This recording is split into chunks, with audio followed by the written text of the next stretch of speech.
Christ en personne, comme homme, est établi héritier de toutes choses, afin qu'en lui, en tant qu'homme, demeure toute la plénitude de Dieu.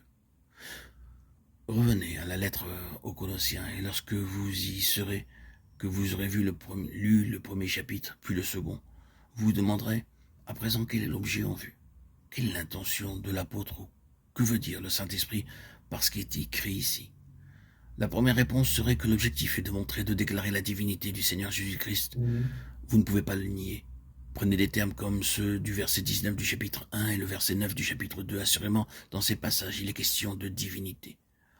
L'objet de la lettre fut de présenter Christ dans sa juste place comme un avec Dieu.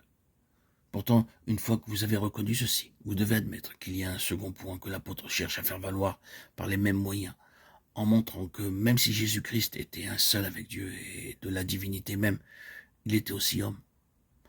Les mots même que cela relevaient du bon plaisir du Père quand lui, sous une forme corporelle, habite la plénitude, implique l'incarnation, que là, il y avait un homme en qui demeurait la plénitude. Il était Dieu, mais homme aussi. Il est devenu homme. La grande révélation sur Jésus-Christ en personne qui est à présent dévoilée est d'une part exactement cela. Non pas que toute la plénitude demeure en Dieu, ceci n'est pas une révélation particulière. Il n'y a aucun mystère à ce sujet.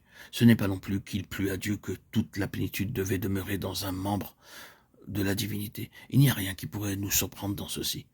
Cela ne nécessite pas de révélation et peut être considéré comme normal.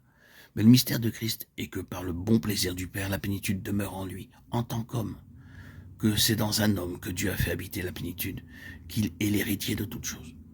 Lorsque nous soulignons et mettons l'accent sur le terme homme, nous touchons le cœur même du mystère et des conseils divins, et nous sommes ramenés à cette position dans laquelle depuis l'éternité, dans ces conseils de la divinité, Dieu décida de se manifester universellement de manière humaine, non pas sous sa forme de divinité nue, non pas en tant qu'esprit non incarné, car Dieu était un esprit, non pas dans le mouvement abstrait du sens spirituel, intangible, invisible, non, non. C'était sous forme humaine, d'humanité, et la représentation intégrale de son intention est Jésus-Christ. L'incarnation est une chose merveilleuse, indicible, profonde, qui remonte au conseil éternel de Dieu. Quand nous commençons à penser à Christ, comme le premier engendré, le seul Fils engendré, cela nous conduit bien au-delà de la profondeur que nous pouvons atteindre. Là, nous avançons en dehors du domaine de notre entendement, mais même s'il ne nous est peut-être pas possible de le discerner, de le comprendre, nous sommes capables de bien saisir que l'objectif de ceci, quel que soit le moyen par lequel il fut accompli, quel que soit son profond mystère et le désir de Dieu de s'exprimer, de se manifester lui-même sous forme humaine dans cet univers. Pour Dieu, l'homme est le centre de tout.